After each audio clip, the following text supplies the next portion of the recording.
Hello my D students, তোমরা কেমন আছো? আশা করি তোমরা খুবই ভালো আছো। তো স্টুডেন্টস, আজকের এই ভিডিওতে আমরা আলোচনা করব ক্লাস 10 চ্যাপ্টার নাম্বার 8 লম্ববৃত্তাকার চোঙ সম্বন্ধে। আজকে আমরা এই ভিডিওতে ডিসকাশন করব। ওকে, তো স্টুডেন্টস, আমরা লম্ববৃত্তাকার চোঙের যে সূত্রগুলো রয়েছে এবং যে তল সংখ্যাগুলো রয়েছে সেটা ক্লিয়ার করব কনসেপ্টটা, এবং আমরা 1 থেকে 5 নম্বর অঙ্ক পর্যন্ত আজকে এই ভিডিওতে ডিসকাশন করব। ওকে, তো স্টুডেন্টস, তোমরা এই ভিডিওটা লাস্ট অবধি কন্টিনিউ করবে, তাহলে কিন্তু সমস্যা বুঝতে পারে। ওকে, তো স্টুডেন্টস, চলো এখন ভিডিওটি শুরু করা যাক।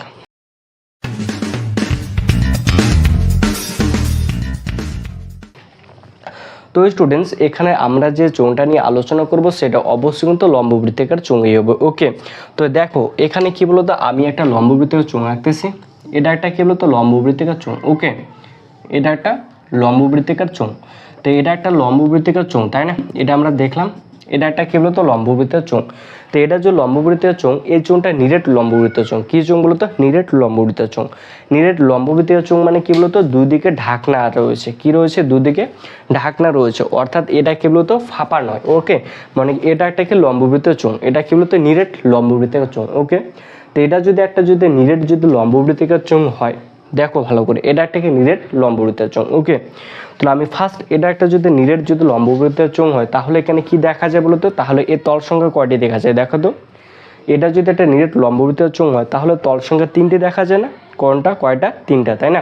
দেখো, একটা কি বলতো, বক্রতল দেখা যাচ্ছে, আর দুটা কি সমতল। এদিকে একটা, উপরে একটা সমতল, নিচে একটা কি সমতল। তাহলে এটা যদি একটা নিরেট লম্ববৃত্তাকার চোঙ হয়, তাহলে তল সংখ্যা কয়টা? 3টা, তাই না? তাহলে ফার্স্ট তল সংখ্যাটা 3টা। তো এটা একটা নিরেট লম্ববৃত্তাকার চোঙ, তাই না? নিরেট লম্ববৃত্তাকার চোঙ, বৃত্তাকার চোঙ, তাই না? তাহলে এটা কি বলতো, একটা লম্ববৃত্তাকার চোঙ। তাহলে এটা যদি একটা লম্ববৃত্তাকার চোঙ হয়, তাহলে তল সংখ্যা কয়টা? 3টা, ফার্স্ট তল, তাই না? তাহলে তল সংখ্যা কয়টা? তল সংখ্যা তাহলে কয়টা? 3টা, তাই না? তল সংখ্যাটা 3টা। কি দেখা যায়? একটা বক্রতল দেখা যায় না? বক্রতল একটা, তাহলে একটা বক্রতল, তাই না? তো এটা যদি নিরেট লম্ববৃত্তাকার চোঙ হয়, তাহলে একটা বক্রতল দেখা যায়, আর দুটা কি সমতল, উপরে একটা সমতল, নিচে একটা সমতল। তাহলে দুটা সমতল, দুটা কি বলতো, সমতল, তাই না? তাহলে একটা লম্ববৃত্তাকার চোঙের তল সংখ্যাটা 3টা গেল। একটা কি হলো বলতো, একটা হচ্ছে বক্রতল, আর দুটা কি সমতল, তাই না? এবার অবশ্যই বুঝলাম। তাহলে এটা যদি একটা নিরেট লম্ববৃত্তাকার চোঙ হয়, তাহলে এর ক্ষেত্রফল রয়েছে। আমি যদি এর ক্ষেত্রফল সমগ্র তলে ক্ষেত্রফল বার করি, সমগ্র তলের ক্ষেত্রফল, ফার্স্ট একটা কি আছে, বক্রতলের ক্ষেত্রফল, আর উপরে একটা বৃত্ত রয়েছে, নিচে একটা বৃত্ত, মানে কি দুটা বৃত্তের সমতল, তাই না? তাহলে ফার্স্ট এর যদি আমি যে সমগ্র তলের ক্ষেত্রফল বার করি, কি বলতো, সমগ্র তলের ক্ষেত্রফল, তাই না? সমগ্র তলে কি বলতো, ক্ষেত্রফল। তাহলে এর যদি সমগ্র তলের ক্ষেত্রফল বার করি, তাহলে এর বক্রতলের ক্ষেত্রফল কি হবে? বক্রতলের ক্ষেত্রফলটা, এই যে চোঙের যেটা পরিধি রয়েছে, কি বলতো, চোঙের একটা কি ব্যাস রয়েছে, তাহলে এই চোঙটার ব্যাসটা এটা, তাহলে এটা এখানে কি বলতো, এটা যে ব্যাস যদি হয় 2r, তাহলে ব্যাসার্ধ কত হবে? এতটুকু হবে, মানে এতটুকু ব্যাসার্ধ r। এটা যদি একটা চোঙ হয়, তাহলে চোঙের ব্যাসার্ধ এটা আর এটা কি বলতো, উচ্চতা h। চোঙের উচ্চতা কি h, আর এর ব্যাসার্ধ তার এতটুকু, বুঝলাম। তাহলে আমি কি করব, এই কি করব বলতো, এই চোঙের যে বক্রতলের ক্ষেত্রফল রয়েছে সেটা বার করব।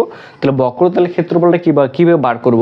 তাহলে এই যে বৃত্ত রয়েছে, এই বৃত্তের পরিধিকে দিয়ে আমরা এর উচ্চতা দিয়ে গুণ করব। বৃত্তের পরিধিকে যদি আমরা উচ্চতা দিয়ে গুণ করি, তাহলে এই চোঙের যে বক্রতলের যেটা ক্ষেত্রফল রয়েছে সেটা পেয়ে যাবো। ওকে, তাহলে বৃত্ত যদি হয় এটা, তাহলে বৃত্তের পরিধির সূত্র কি? 2πr। তাহলে বৃত্তের পরিধি কি হবে বলতো, 2πr। এটা কি বৃত্তের পরিধি। তো এটা যদি বৃত্তের পরিধি হচ্ছে 2πr হয়, তাহলে আমি যদি উচ্চতা দিয়ে যে গুণ করি, তাহলে কি বলতো, উচ্চতা h যদি যে গুণ করি, তাহলে এই চোঙের যেটা বক্রতলের ক্ষেত্রফল রয়েছে সেটা পেয়ে যাবো। ওকে, তাহলে বক্রতলের ক্ষেত্রফল কি হলো, 2πr × h। এত কি বর্গ একক, তাই না? এবার কি দেখো তো, এবার দুটা কি সমতল রয়েছে, উপরে একটা সমতল, নিচে একটা সমতল। তাহলে যে সমতলটা রয়েছে এটা কি বৃত্ত আকার, তাহলে বৃত্তের ক্ষেত্রফল কি πr², কি হবে πr²। তো এখানে কয়টা বৃত্ত রয়েছে? দুটা বৃত্ত রয়েছে, ওই জন্য প্লাস কি আর একটা πr² করবে, প্লাস πr², মানে কত হলো, 2πr² হলো। এত কি বর্গ একক, তাই না? এবার যদি সমগ্রতল বলেছে, তাহলে এটা আর বক্রতলটা কি করতে হবে, যোগ করতে হবে। তা আমরা এই দুটো যোগ করে দেবো।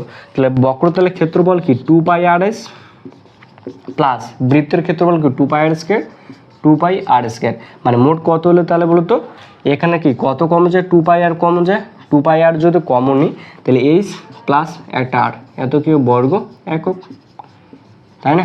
তাহলে একটা নিরেট চোঙের সমগ্র তলের ক্ষেত্রফল কি 2πr ইন্টু আর প্লাস এইচ, এত কি বর্গ একক, এটা কি বলতো একটা নিরেট চোঙের সমগ্র তলের ক্ষেত্রফল। ওকে, এবার কি বলতো, এটা নিরেট চোঙের সমগ্র তলের ক্ষেত্রফল গেল, এবার একটা কি আয়তন রয়েছে। এবার যদি আমি এই নিরেট চোঙের যদি আয়তনটা বার করি তাহলে আমরা কীভাবে বার করবো, তাই না? দেখো নিরেট চোঙের আয়তন কি বলতো, নিরেট চোঙের আয়তন, তো নিরেট চোঙের আয়তনটা বার করার জন্য আমরা কি করব, এই বৃত্তের যে ক্ষেত্রফল রয়েছে বৃত্তের ক্ষেত্রফলকে আমরা এইচ দিয়ে গুণ করব। তাহলে বৃত্তের ক্ষেত্রফলকে πr², তাহলে আমরা যদি πr²কে আমরা এর উচ্চতা দিয়ে যে গুণ করি, উচ্চতা কি এইচ দিয়ে যে গুণ করি, তাহলে এই চোঙের যে আয়তন রয়েছে সেটা পেয়ে যাবো। তাহলে চোঙের আয়তন কত, πr² এইচ, πr² এইচ, এত কি ঘন একক, বুঝতে পারলাম? এটা কি বলতো একটা নিরেট চোঙের আয়তন, তাই না? অবশ্যই আমরা বুঝতে পারলাম এটা নিরেট চোঙের আয়তন। ওকে, তাহলে একবার প্রথম তো একবার দেখে নিই। তো ফার্স্ট এটা একটি লম্ববৃত্তিকার চোঙ, তো লম্ববৃত্তিকার চোঙ কীরকম, নিরেট একটা লম্ববৃত্তিকার চোঙ, যেহেতু এটা নিরেট লম্ববৃত্তিকার চোঙ সেহেতু এর তল সংখ্যা রয়েছে 3টা, একটা বক্রতল, দুটো সমতল, যে দুটো সমতল রয়েছে সেই দুটো বৃত্ত। ওকে, তা বক্রতলের ক্ষেত্রফল কি, আমরা যদি বৃত্তের পরিধিকে দিয়ে উচ্চতা দিয়ে যে গুণ করি তাহলে এর যে বক্রতলের ক্ষেত্রফল রয়েছে সেটা পাবো। তো বৃত্তের পরিধি কি 2πr, এর উচ্চতা রয়েছে এইচ, এইচ দিয়ে গুণ করলাম তাহলে কি এর বক্রতলের যেটা ক্ষেত্রফল রয়েছে সেটা পেলাম। আর এটা কি এর কি রয়েছে, একটা বৃত্ত রয়েছে, দুটা বৃত্ত রয়েছে, তাহলে একটা বৃত্তের ক্ষেত্রফল কি πr², আর দুটা যেহেতু রয়েছে তাহলে আর একটা πr² যোগ করবো, মানে কত হলো 2πr², আর সমগ্র তলের ক্ষেত্রফল তাহলে কি হবে 2πrs প্লাস 2πr², আর এখানে তো 2πr কমন যায়, 2πr যদি কমন নেই তাহলে পরে থেকে এখানে এইচ আর এখানে আর, মানে 2πr ইন্টু এইচ প্লাস আর, এত কি বর্গ একক। ওকে, এবার এতটুকু বুঝলাম। এবার নিচের একটা আয়তন আছে, তাহলে আমরা যদি বৃত্তের যদি ক্ষেত্রফলকে উচ্চতা দিয়ে যে গুণ করি তাহলে এই যে চোঙটা রয়েছে চোঙটার আমরা আয়তনটা পেয়ে যাবো। ওকে, তাহলে বৃত্তের ক্ষেত্রফলকে πr², এর উচ্চতা কি এইচ, এইচ দিয়ে যোগ করি তাহলে πr² এসে এত কি ঘন একক, এটা কি বললাম চোঙের আয়তন পেলাম। ওকে, তো স্টুডেন্টস নিরেট চোঙের ক্ষেত্রে দেখলাম। এবার যদি চোঙটা যদি নিরেট না হয় যদি ফাঁপা হতো তাহলে কি হতো, তাই না? তো স্টুডেন্টস এবার এটা কি হলো, একটা ফাঁপা চোঙ রয়েছে, তাহলে এটা যদি একটা ফাঁপা চোঙ হয় তাহলে বক্রতল কয়টা রয়েছে, তাই না? যদি এটা যদি একটা ফাঁপা চোঙ হয় তাহলে বক্রতল কয়টা, একটা রয়েছে, কি বলো ফাঁপা চোঙ, কি বলো তো ফাঁপা চোঙ। তো এটা যদি একটা যে ফাঁপা যদি চোঙ হয় তাহলে এর তল কয়টা বলো তো, তল সংখ্যা কয়টা বলো তো, একটি। কি বললাম বলো তো, এটা যদি একটা যদি ফাঁপা যদি চোঙ হয় তাহলে তল সংখ্যা কয়টা হবে, একটা অবশ্যই। তো সেটা কোনটা হবে বলো তো, এর যেটা বক্রতল রয়েছে সেটাই হবে, অর্থাৎ এটা যদি একটা ফাঁপা চোঙ হয় তাহলে ফাঁপা চোঙের শুধু যে বক্রতলটা রয়েছে সেটাই বলো তো এই চোঙটার তল সংখ্যা। তো এটার যদি আসে তাহলে কি এটা একটা সূত্র রয়েছে কি বলতো, ক্ষেত্রফল, তাহলে ফাঁপা চোঙের কীভাবে আমরা ক্ষেত্রফলটা নির্ণয় করবো, তাই না? তাহলে দেখো এটা যদি একটা ফাঁপা চোঙ হয় তার ব্যাসার্ধ আর রয়েছে এবং উচ্চতা কি রয়েছে, এইচ রয়েছে, তাহলে আমরা কি বলতো এই বৃত্তের পরিধি বার করব।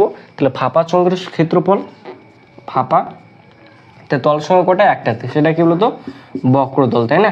তাই বক্রতলের ক্ষেত্রফল কীভাবে বার করব, আমরা এই বৃত্তের পরিধিকে, পরিধির সূত্র হচ্ছে 2πr, আর এই পরিধিকে দিয়ে কি আমরা উচ্চতা দিয়ে গুণ করব, এই উচ্চতা দিয়ে যে গুণ করি তাহলে কি বলতো এই ফাঁপা চোঙের যে বক্রতলের যেটা ক্ষেত্রফল রয়েছে সেটা পেয়ে যাবে, তাই না? মানে কি 2πrs, এত কি বলতো বর্গ একক, তাই না? এটা বুঝলাম অবশ্যই। এবার চোঙটা যদি এরকম থাকতো দুই মুখ খোলা একটা ফাঁপা চোঙ। ওকে, এবার যদি চোঙটা যদি এরকম থাকতো দুই মুখ খোলা ফাঁপা একটা চোঙের, মানে কি এরকম অ্যাকচুয়ালি এরকম কি বলতো, এটা কি দুই মুখ এদিকে খোলা রয়েছে এদিকে খোলা রয়েছে, তো এটা কি বলতো ফাঁপা একটা চোঙ, তাই না? তো এটা যদি একটা ফাঁপা চোঙ হয় আর এর কি বলতো এটা যদি সেন্টার হয়, এই সেন্টারটা এইখানে হবে, তাই না? সেন্টারটা কোথায় হবে, এইখানে হবে, তো এটা একটা ফাঁপা চোঙ। তাহলে ফাঁপা চোঙের একটা যেটা অন্তর্ব্যাস কোনটা বলতো, এটা এখান থেকে এটা যদি ব্যাসার্ধ যেটা রয়েছে অন্তর্ব্যাস, মানে কি এটা যদি সেন্টার হয় এখান থেকে এই পর্যন্ত যে ব্যাসার্ধ রয়েছে সেটা অন্তর্ব্যাসার্ধ হবে, আর এখান থেকে লাস্ট সীমা এই সীমা পর্যন্ত এটা যে ব্যাসার্ধ সেটাকে বহিঃব্যাসার্ধ হবে, তাই না? তাহলে চোঙটা যদি এরকম যদি থাকে তাহলে এটা যেতে কি বলতো অন্তর্ব্যাসার্ধ যেটা রয়েছে ওটা স্মল আর ধরলাম। ওকে, আর যেটা বহির্ব্যাসার্ধ মানে কি এই পর্যন্ত যেটা রয়েছে ব্যাসার্ধ এই সেন্টার থেকে এই পর্যন্ত, তো সেটা কি বলতো এটা কি হবে বহির্ব্যাসার্ধ হবে, বহির্ব্যাসার্ধ আর2 ধরলাম। ওকে, তাহলে এবার বললো এর উচ্চতা এবার দেওয়া রয়েছে এইচ, এটা দুই মুখ খোলা ফাঁপা একটা চোঙ রয়েছে, যার অন্তর ব্যাসার্ধ রয়েছে R1 এবং বহির ব্যাসার্ধ রয়েছে R2 এবং উচ্চতা কত দেওয়া রয়েছে h দেওয়া রয়েছে। তাহলে এর আমাকে সমগ্রতলের ক্ষেত্রফল বার করতে হবে। কি বার করতে হবে? সমগ্রতলের ক্ষেত্রফল। তো এই ফাঁপা চোঙের কি বলতো দুই মুখ খোলা, কি বললাম? দুই মুখ খোলা ফাঁপা চোঙের সমগ্রতলের ক্ষেত্রফল। ওকে, সমগ্রতলের ক্ষেত্রফল। তো দুই মুখ খোলা ফাঁপা চোঙের সমগ্রতলের যদি ক্ষেত্রফল যে বার করি, তাহলে আমি কীভাবে বার করে? দেখো, এটা যদি একটা ফাঁপা চোঙ, তাই না? তাহলে দেখো তো এটা ভিতরে একটা তল রয়েছে, এটা তো এটা যদি একটা তল, নিচে এর একটা ক্ষেত্রফল রয়েছে, মানে ভিতরে একটা ক্ষেত্রফল রয়েছে আর এটা একটা বাইরে একটা ক্ষেত্রফল রয়েছে। তাহলে ভিতরে যেটা ক্ষেত্রফল আমাদের বার করবো, যেটা ভিতরে যেটা বক্রতলের ক্ষেত্রফল, সেটা কী হবে? অন্তর ব্যাসার্ধ দিয়ে বার করবো, যেটা ব্যাসার্ধ রয়েছে। তো অন্তর ব্যাসার্ধ কী হবে? অন্তর ব্যাসার্ধ এখানে R1 রয়েছে, তাহলে R1, তো আমি যদি এর যদি ক্ষেত্রফলটা বার করি তাহলে কি বলতো? পাই R স্কয়ার, না সাথে 2πr, কি বলতো? 2πr। আর বলতে এখানে কি R1 হবে, এই R1 কে ঠিক কি অন্তর ব্যাসার্ধ R1, তাহলে 2πr, তাহলে অন্তর যে বৃত্তটা রয়েছে তার পরিধি গেল ওটা, আর উচ্চতা কি রয়েছে h, তাহলে h দিয়ে যদি গুণ করি তাহলে এর ভিতরে যে ক্ষেত্রফল রয়েছে চোঙটার সেটা পেয়ে যাবো। তাহলে এবার একটা বহির ব্যাসার্ধ রয়েছে R2, তাহলে এর কি বহির ব্যাসার্ধ বক্রতলে যে ক্ষেত্রফল বার করি তাহলে কি এর সঙ্গে যোগ করে দেবো, পরিধি কি হচ্ছে 2πr বলতে এখানে কি R2 হবে এবং উচ্চতা কত রয়েছে h। তাহলে এর একটা ভিতরে যেটা বক্রতলের ক্ষেত্রফল রয়েছে সেটা পেয়ে গেলাম এবং বাইরে যেটা বক্রতলের ক্ষেত্রফল রয়েছে সেটা পেয়ে গেলাম, মানে কি দুটা ক্ষেত্রফলটা পেয়ে গেলাম। এবং এখানে কি রয়েছে বলতো? এবার কি দেখো তো, এতটুকু অংশ ফাঁপার এতটুকু অংশ রয়েছে না, তাহলে এবার কি আমাকে এতটুকু অংশের ক্ষেত্রফলটা বার করতে হবে। তো দেখো, এটা তো বৃত্ত রয়েছে, তাই না? এটা একটা সম্পূর্ণটা কি বৃত্ত, তো সম্পূর্ণটা যদি বৃত্ত হয় তাহলে সম্পূর্ণটা বৃত্তর ক্ষেত্রফল কি বলতো? এটা এখান তো সম্পূর্ণ ক্ষেত্রফল কি পাই আর স্কয়ার, মানে কি R2 তার স্কয়ার, তাই না? তাহলে এবার সম্পূর্ণটা থেকে আমি যদি এতটুকু অংশ বাদ দিই তাহলে কি এতটুকু অংশের ক্ষেত্রফল পেয়ে যাবো। তাহলে ওটার ক্ষেত্রফল কি হবে? তাহলে πr স্কয়ার, মানে কি R1 স্কয়ার, এটা হবে। তো দেখো, সম্পূর্ণটা থেকে আমি যদি এতটুকু অংশ বাদ দিই তাহলে কি মাঝের ক্ষেত্রফলটা পেয়ে গেলাম। তো এবার এটা কয়টা রয়েছে? দুটা রয়েছে না, তাহলে আমি কি দুটা দিয়ে গুণ করে দিলাম, মানে কি দুটা দিয়ে গুণ। ওকে, তাহলে এটা কোনটা পেয়ে গেলাম বলো তো? এই যে এতটুকু অংশ যেটা ক্ষেত্রফল রয়েছে সেটা পেয়ে গেলাম। ওকে, তাহলে এটা কি, এটা এর সঙ্গে যোগ করে দেবো, তাহলে কি হলো বলতো? 2πr1 h plus 2πr2 h plus, তাহলে কি এটা হবে, এটা কি হবে, তাই না? তাহলে এটা কি বলতো? একটা ফাঁপা চোঙের সমগ্রতলের ক্ষেত্রফল গেল। ওকে, এবার যদি এরকম যদি হয় তাহলে ফাঁপা চোঙের এটা রয়েছে অন্তর ব্যাসার্ধ হচ্ছে R1 এবং বহির ব্যাসার্ধ R2 দেওয়া রয়েছে এবং উচ্চতা h দেওয়া রয়েছে, তাহলে এর আয়তন কত হবে, তাই না? তাহলে কিও বার করবো। দেখো, তাহলে দেখো এই বৃত্তেটা সম্পূর্ণটা বৃত্তের কি বলতো? সম্পূর্ণটা বৃত্তটা থেকে আমরা যদি এতটুকু যে বৃত্তের ক্ষেত্রফল বাদ দিই তাহলে কি মাঝের ক্ষেত্রফলটা পেয়ে যাবো না? তাহলে সম্পূর্ণটা ক্ষেত্রফল কী হবে? πr স্কয়ার, মানে কি πr1, না পাই কী হবে? R2 তার স্কয়ার মাইনাস πr1 তার স্কয়ার। তাহলে এটা কি বলতো? এই মাঝে যে এতটুকু অংশের ক্ষেত্রফল হচ্ছে সেটা পেয়ে গেলাম। তাহলে এতটুকু অংশকে আমরা যেটা উচ্চতা যে গুণ করি তাহলে কি বলতো? এই যে ফাঁপা চোঙের যে আয়তনটা রয়েছে সেটা পেয়ে যাবো। ওকে, তো স্টুডেন্টস, আশা করি তোমরা অবশ্যই বুঝতে পেরেছো এতটুকু সূত্র। তো এই সূত্র কটা মুখস্থ রাখবে, তাহলে তোমরা কি বলতো চোঙের যে অঙ্কগুলো রয়েছে সেগুলো করতে পারবে। ওকে, তো স্টুডেন্টস এখন একটা করে অঙ্ক দেখে নে।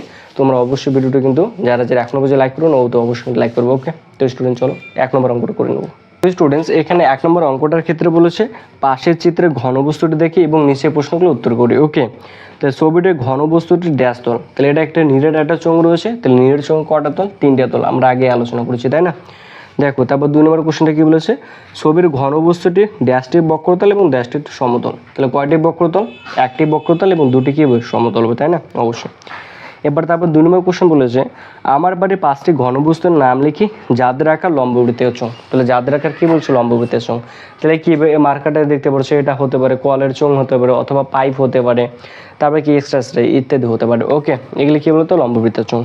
তারপর 3 নম্বরটা দেখো, 3 নম্বর অডিয়েন্সে তারপর এখানে 3 নম্বর অঙ্কটার ক্ষেত্রে বলেছে স্টিলের পাতলা চাদর দিয়ে তৈরি ঢাকনা সমেত একটি ড্রামের ব্যাসের দৈর্ঘ্য 28 সেমি এবং ড্রামটি তৈরি করতে যদি 2816 বর্গ সেমি চাদর লাগে তবে ড্রামটির উচ্চতা কত সেটা আমাকে নির্ণয় করতে বলেছে। ওকে, তাহলে দেখো এটা একটা কি ড্রাম রয়েছে স্টুডেন্টস, এটা একটা কি ড্রাম রয়েছে আর এই ড্রামটা কি দুমুখী ঢাকা রয়েছে।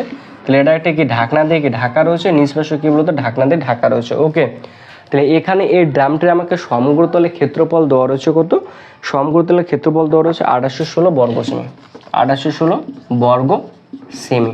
ওকে, এবং আমাকে এখানে ব্যাস দেওয়া রয়েছে 28 সেমি। তাহলে চোঙটার ব্যাস কত দেওয়া রয়েছে, এটা একটা চোঙ, এই চোঙের ব্যাস দেওয়া রয়েছে 28 সেমি। তাহলে এই চোঙের উচ্চতা কত হবে সেটা আমাকে নির্ণয় করতে হবে, তাই না? তাহলে দেখো এটা যদি একটা নিরেট যদি চোঙ হয়, অর্থাৎ দুপাশে যদি ঢাকনা দেওয়া চোঙ থাকে, তাহলে আমি যদি সমগ্রতলের ক্ষেত্রফল বার করি তাহলে কীও বার করবো, দেখো তো এর একটা বক্রতলের ক্ষেত্রফল রয়েছে আর দুটো কি বৃত্তের ক্ষেত্রফল রয়েছে। তাহলে এই সমগ্রতলের ক্ষেত্রফল যে বার করি, তাহলে বৃত্ত দুটোর ক্ষেত্রফল আর বক্রতলের ক্ষেত্রফলটা যোগ করব, যোগ করে যেটা হবে সেটা এই ক্ষেত্রফলটার সাথে সমান হয়ে যাবে, তাই না? তাহলে আমরা সেটাই বার করবো। তো এটা কী বলতো, ফার্স্ট এটা কত আমরা 3 নম্বর অঙ্ক। ওকে, তাহলে এখানে কী দেওয়া রয়েছে বলতো, ব্যাসের দৈর্ঘ্য দেওয়া রয়েছে। ওকে, তাহলে ফার্স্ট লিখবো ড্রামের ব্যাসের দৈর্ঘ্য, ড্রামের ব্যাসের দৈর্ঘ্য, ড্রামের ব্যাসের দৈর্ঘ্য কত দেওয়া রয়েছে 28 সেমি। তো ব্যাসে যদি 28 হয় তাহলে ব্যাসার্ধ কত হবে, তো অত ব্যাসার্ধ, ব্যাসার্ধ তাহলে কীভাবে বার করবো, 28কে 2 দিয়ে ভাগ করে দেবো, যেটা পাবো সেটা ব্যাসার্ধ পেয়ে যাবো। তাহলে 28/2 মানে কত 14 সেমি, তাই না? এটা কী বললাম, এই চোঙের কি ড্রামটির কী বললাম বলতো, আমরা ব্যাসার্ধ পেয়ে গেলাম। ওকে, তাহলে এবার কী বলতো, এর উচ্চতা ধরি, উচ্চতা আমাকে উচ্চতা নির্ণয় করতে বলছে, ওই জন্য ধরে নিলাম, ধরি উচ্চতা 8 সেমি, এটা আমরা ধরে নিলাম। ওকে, তাহলে কী লিখবো এবার, ঢাকনা সমেত এই সমগ্রতলের ক্ষেত্রফল, ড্রামটির সমগ্রতলের ক্ষেত্রফল, সমগ্রতলের ক্ষেত্রফল, তাহলে এর সমগ্রতলের ক্ষেত্রফল কী বলতো, এই দেখো এর বক্রতলের ক্ষেত্রফল তাহলে কী হবে 2π আর, বক্রতলে যে ক্ষেত্রফল যে বার করে তাহলে বৃত্তের পরিধিকে দিয়ে আমরা উচ্চতা দিয়ে গুণ করবো, তাহলে বৃত্তের পরিধি কি 2π আর, 2π বলতে কি 22/7, 2π আর বলতে কি ব্যাসার্ধ, ব্যাসার্ধ কত বার করলাম 14, তাহলে ইন্টু কত হবে 14, তাহলে 2π আর কী এলে গেলো 2 বৃত্তের পরিধি, এই বৃত্তের পরিধিকে উচ্চতা দিয়ে গুণ করবো, উচ্চতা কত রয়েছে h, তাহলে এটা কী বলতো বক্রতলের ক্ষেত্রফলটা পেয়ে গেলাম। এবার কী রয়েছে বৃত্ত, তাহলে বৃত্তর ক্ষেত্রফলকে পাই স্কয়ার, পাই বলতে কত 5/7 পাই আর স্কয়ার, আর বলতে এখানে কত এই যে 14, তাহলে কতবার লিখবো, দুবার লিখবো, মানে কি 14 × 14। ওকে, তাহলে পাই আর স্কয়ার, এটা কয়টা বৃত্তের ক্ষেত্রফলগুলো একটা, তাহলে আমাকে কয়টা বৃত্ত এখানে রয়েছে দুটা, তাহলে ইন্টু কী হবে 2 হবে, তাহলে এত কী বলতো বর্গ সেমি হবে। তাহলে এটা কী বলতো একটা ড্রামের সমগ্রতলের ক্ষেত্রফল গেলো। ওকে, তো এটা যদি আমরা যোগ করি তাহলে এখান থেকে কত কমন যায়, 22/7 × 14 কমন যায়, তাহলে 22/7 × 14 যদি কমন নিই তাহলে 2h প্লাস কত থেকে 14 ইন্টু কত থেকে 2, তাই না? তাহলে এত কী বলতো বর্গ সেমি। তাহলে এটা কী বলতো একটা, এটা কী বলতো এই চোঙের যে সমগ্রতলের যে ক্ষেত্রফল রয়েছে সেটাতে পেয়ে গেলাম, তাই না? তাহলে আমরা কী করবো বলতো, এই ক্ষেত্রফল 2816 বর্গ সেমি রয়েছে, এই ক্ষেত্রফলটার সঙ্গে এই ক্ষেত্রফলটা কী হবে সমান হবে, তা আমরা ওই জন্য কী বলতো অ্যাকর্ডিং টু কোশ্চেন করে এটা সমান করে দেবো। তাহলে কত রয়েছে 22/7 × 14, 2h প্লাস কত হবে 28 হবে, তাই না? 14 কত 28, তাহলে ইকুয়াল টু কত, এটা 2816।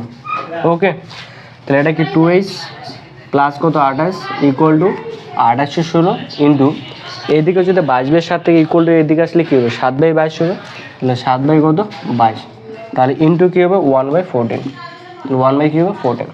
তো এটা যদি কাটাকাটি করতে হলে তাহলে কত দিয়ে কাটাকাটি করা যায়, 7 দিয়ে যদি 14 কাটে 7 দুগুণ কত হয় 14। এবার কী বলতো এটা যে 11 দিয়ে যে কাটাকাটি 11 দুগুণ কত হয় 22, আর এটাকে যদি কাটে 2 11 কত হয় 22, তাহলে কত 6 61, 5 11 55, 6 11 66, 200 কত হলো 56।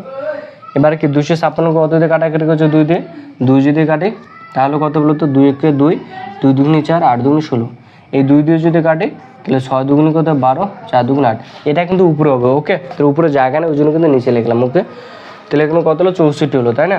তাহলে ইকুয়াল টু কত হলো 64, তাহলে অতএব তাহলে কত 2h ইকুয়াল টু 64 মাইনাস 28, তাহলে কত হয় 64 থেকে 28 বদলে 6 হাতে 1 2 3 36, তো 2h ইকুয়াল টু কত হলো 36, তাই না? তাহলে এখানে 2h ইকুয়াল টু কত ছিল 36, তাহলে 2h ইকুয়াল টু 36 মানে h ইকুয়াল টু তাহলে 36/2 মানে কত 18, তাই না? তাহলে এইচ ইকুয়াল টু কত 18। তাহলে এখানে কত বলতে সেই চোঙটি তাহলে উচ্চতা কতগুলো, উচ্চতা কত বললাম 18 সেমি। তাহলে কত ড্রামটির উচ্চতা, অর্থাৎ কী বলতো ড্রামটির উচ্চতা তাহলে কত হবে 18 সেমি। ওকে, তো স্টুডেন্টস আশা করি তো অবশ্যই বুঝতে পেরেছো। এরপর যেটা নেক্সট নম্বর অঙ্ক রয়েছে সেটা করে নেব।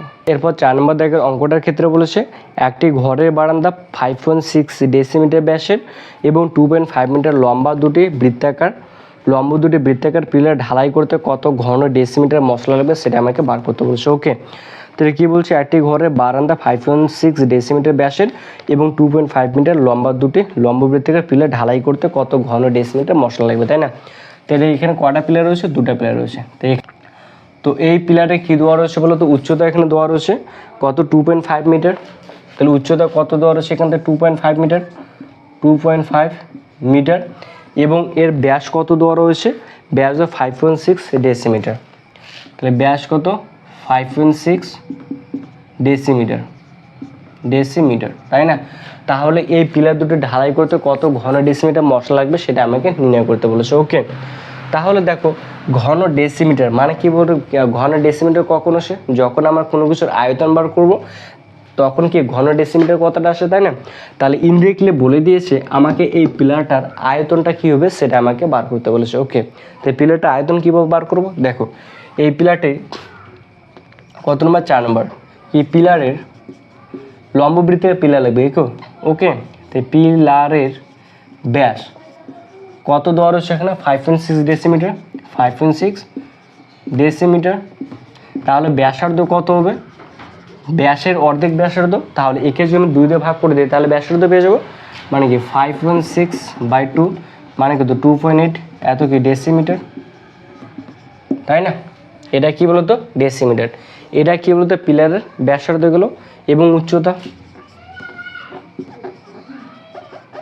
উচ্চতা কত হচ্ছে 2.5 মিটার। তাহলে মিটার থেকে আমি যদি ডেসিমিটারে কনভার্ট করি তাহলে কত দিয়ে গুণ করতে হবে বলো তো, মিটার থেকে যদি আমি ডেসিমিটারে আসি তাহলে আমাকে এখানে 10 দিয়ে কী করতে হবে, গুণ করতে হবে। ওকে, তো এখানে যদি 10 দিয়ে গুণ করি তাহলে 22.5 × 10 মানে কত 25 ডেসিমিটার, তাই না? ওতে কী বলতো পিলারের আয়তন, তাহলে কী বলতো পিলারের আয়তন কি বৃত্তের পরিধিকে দিয়ে আমরা উচ্চতা দিয়ে গুণ করবো, না সরি বৃত্তের ক্ষেত্রফলকে দিয়ে আমরা উচ্চতা দিয়ে গুণ করবো। তাহলে বৃত্তের ক্ষেত্রফলকে পাই স্কয়ার, পাই বলতে বাঁচবে 7, পাই আর স্কয়ার, আর বলতে ব্যাসার্ধ তার স্কয়ার, ব্যাসার্ধ কত রয়েছে 2.8। তাহলে কতবার লাগবে 2বার, 2.8 × 2.8, তাহলে এত গেল ইন্টু কেবে উচ্চতা। তাহলে উচ্চতা কত রয়েছে বলো তো, এই যে 25 ডেসিমিটার ইন্টু কত 25। ওকে, তাহলে এত কেবে ঘন ডেসিমিটার। তাহলে দেখো এই পয়েন্টে যদি তুলে দেয় পয়েন্টের জন্য 10, এই পয়েন্টে তুলে জন্য পয়েন্টের জন্য 10, তো 7 দিয়ে যদি কাটাকাটি করে 4 7 কত হয় 28। ওকে, তো 10 দিয়ে যদি কাটি 5 5 25 হয়, 5 2 × 10, এই 5 2 × 10 5 5 ক্যান্সেল। ওকে, তাহলে 2 দিয়ে যদি 4কে কাটি 2 2 কত হয় 4, এই 2 2 ক্যান্সেল। তাহলে উপরে কত পড়ে থাকলো 22 28। তাহলে 28কে 2 যে 22 দিয়ে গুণ করি তাহলে 8 2 16 7 1, 2 2 4 5, 8 2 56, 8 2 56 মানে 6 1 6, 600 কত 16। তো 616 এত কী হবে ঘন ডেসিমিটার। তাহলে এবার কি বলে বলো তো, এটা তাহলে ঘন ডেসিমিটার বলো, এটা কয়টা পিলারের আয়তন বেরোলো বলো তো, একটা পিলারের আয়তন। তো এটা কয়টা পিলারের আয়তন, একটা পিলারের আয়তন। তা আমাকে এখানে কয়টা পিলার বলেছে, 2টা পিলার বলেছে। তাহলে অতএব কী বলো তো এখানে লাগবে একটি পিলারের আয়তন, তাহলে অতএব কী বলো তো 2টি পিলার তৈরি করতে যে পরিমাণ মশলা লাগবে তার আয়তন, তাহলে কি বলতো 616 × 2 মানে কত বলতো 6 3 12 2 হাতে 1, 2 2 3, 6 2 কত হয় 12, তাহলে 1232 এত কি 1232 এত ঘন ডেসিমিটার। ওকে, তাহলে 2টি পিলার তৈরি করতে কত ঘন ডেসিমিটার মশলা লাগবে, তো 1232 ঘন ডেসিমিটার মশলা লাগবে। ওকে, এবার দেখো তারপরে কি বলছে, বলছে প্রতি বর্গমিটার 125 টাকা হিসেবে পিলার 2টি প্লাস্টার করতে কত টাকা খরচ পড়বে। ওকে, মানে কি বলতো, তাহলে 125 টাকা হিসেবে প্লাস্টার করতে কত টাকা খরচ হবে সেটা আমাকে নির্ণয় করতে বলেছে। ওকে, তো স্টুডেন্টস আশা করি তোমাদের এতটুকু হয়ে গেছে, এতটুকু মুছে দিলাম। ওকে, তো স্টুডেন্টস এটা হলো সে লম্ববৃত্তের পিলার। ওকে, তা আমি যদি লম্ববৃত্তেও যদি পিলারটা যদি প্লাস্টার করি তাহলে কোনটা করবে, দেখো তো এর যেটা সাইডেরটা রয়েছে সেই সাইডেরটা প্লাস্টার করব, মানে কি এর যেটা বক্রতলের যেটা ক্ষেত্রফল রয়েছে পিলারটার সেটাই আমরা প্লাস্টার করবো, তাই না? মানে কি বলতো, তাহলে পিলারে আমাকে কি বার করতে হবে, বক্রতলের যেটা ক্ষেত্রফল রয়েছে সেটাই বার করতে হবে। তাহলে এখানে কি বক্রতলের আমার কি ক্ষেত্রফল যেটা রয়েছে সেটা বার করব। তো একটি পিলারের বক্রতলের ক্ষেত্রফল লিখবো, একটি পিলারের বক্রতলের ক্ষেত্রফল, বক্রতলের ক্ষেত্রফল। তাহলে এখানে কি বলতো, একটি পিলারের যদি বক্রতলের ক্ষেত্রফল বার করি তাহলে কি পরিধিকে দিয়ে আমরা উচ্চতা দিয়ে গুণ করব। তাহলে পরিধিকে 2 পাই বলতে কি 22 ব্যাসার্ধ, 2 পাই আর বলতে ব্যাসার্ধ, ব্যাসার্ধ কত রয়েছে 2.8, তাই না? একে দিয়ে কী করবো বলতো, উচ্চতা দিয়ে গুণ করবো, উচ্চতা কত রয়েছে 25 ইন্টু কত হবে 25। ওকে, তো এটা যদি কাটাকাটি করি তাহলে কত বলো তো, এই পয়েন্টে যদি তুলে দেয় পয়েন্টের জন্য 10, তাহলে 4 সাথে কত হয় 28, এই 2 দুগুণে 4, 5 দুগুণে 10, তাহলে 5 5 কত হয় 25, তাহলে কত হয় 5 দুগুণে কত হয় 10, 10 দুগুণে কত হয় 20। এবার 20কে দিয়ে যদি গুণ করি তাহলে কত বলো তো, 2 দুগুণে 4, 2 দুগুণে 4, মানে 440 বর্গ ডেসিমিটার। তাহলে কয়টা পিলারের ক্ষেত্রফল গেল একটা পিলারের, অতএব কি বলতো, দুটি পিলারের ক্ষেত্রফল,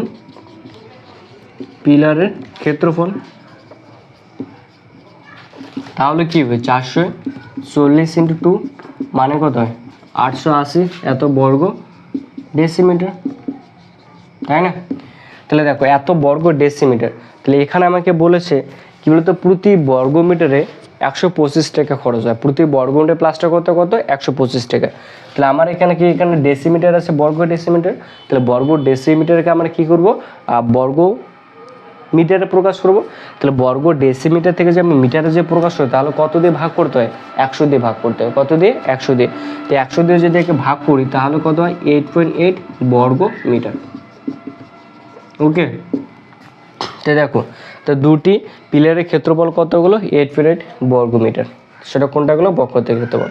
এবার এখানে বলেছে তাহলে প্রতি বর্গ মিটার প্লাস্টার করতে কত টাকা খরচ হয় 125 টাকা, তাহলে এত বর্গ মিটার প্লাস্টার করতে কত টাকা খরচ হবে, তাই না? তাহলে দেখো অতএব প্রতি বর্গ মিটার প্লাস্টার করতে খরচ হয় 125 টাকা। অতএব কি বলতো 8.8 বর্গ মিটার প্লাস্টার করতে মোট খরচ তাহলে কী হবে 125 ইন্টু 8.8 এত কী হবে টাকা। ওকে, তাহলে এটা যদি আমরা গুণ করি তাহলে কত হয়, তো আমরা যদি এটা গুণ করি তাহলে কত হয় 125 ইন্টু 8.8, 5টা 40 শূন্য হাত থেকে 4, আর 2 16 হচ্ছে 20 শূন্য হাত থেকে 2 থেকে 8 কাটার 2 কত 10, তাহলে এটা যদি গুণ করে তাহলে এটাই হবে, তাই না? তাহলে 0 0 0 1 1, তাহলে 11 পয়েন্ট মানে কত এত, মানে 11 দুটো শূন্য, তাহলে 11 দুটো শূন্য এত কি বলো তো টাকা। ওকে, তাহলে কি দুটো প্লাস্টার করতে মোট কতটা খরচ হবে 1100 টাকা খরচ হবে। ওকে, তো স্টুডেন্টস আশা করি তুমি অবশ্যই বুঝতে পেরেছো। এরপর যেটা 5 নম্বর অঙ্ক রয়েছে সেটা করে নেবো।